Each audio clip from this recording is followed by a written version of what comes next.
Hi there, I'm Nalini Mahadevan. I'm the principal attorney at MLO Law here in Clayton, Missouri. And I'm talking about the top mistakes that everyone makes while filing an immigration application.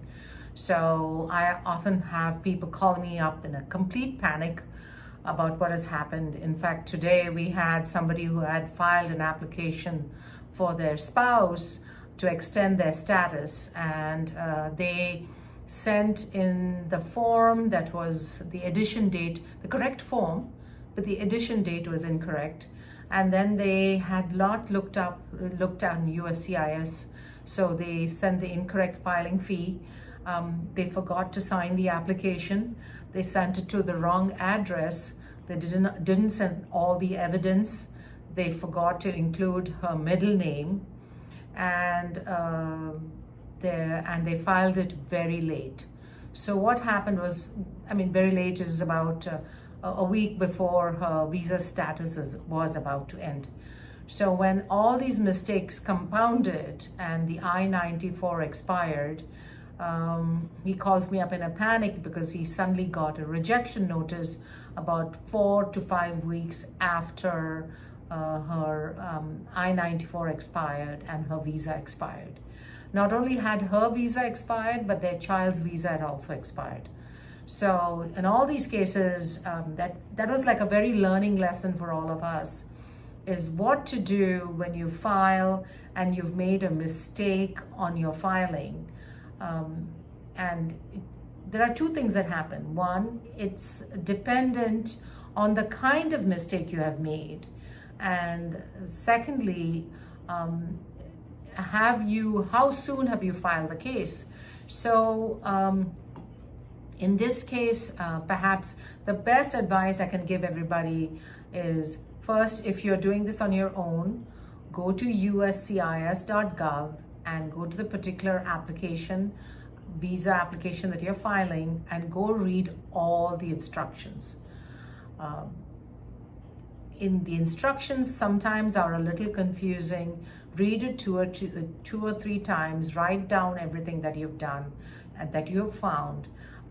Sometimes you can go double check it with Emma on USCIS.gov, and at other times call your friendly immigration attorney and talk to them about it. If there is an attorney fee to be paid, just pay it, because it'll save you a lot of grief.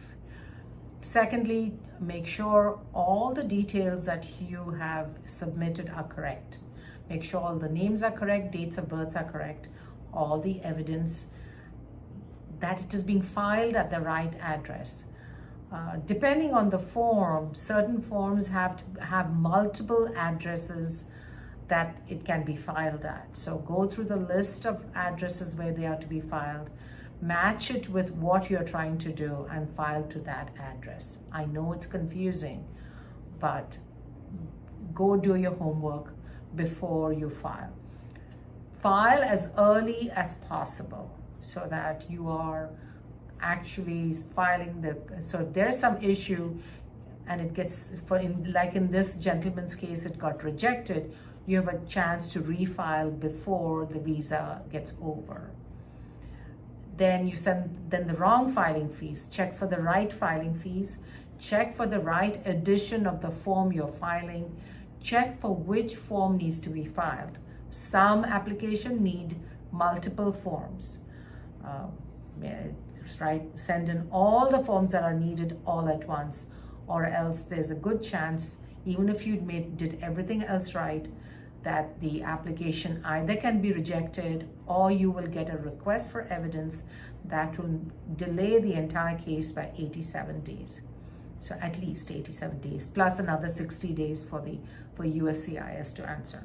So given all these things in mind, do your homework. Never send originals, send color copies of all your documentation that needs to be filed. There's usually a list of documentation with every application you have to file with USCIS.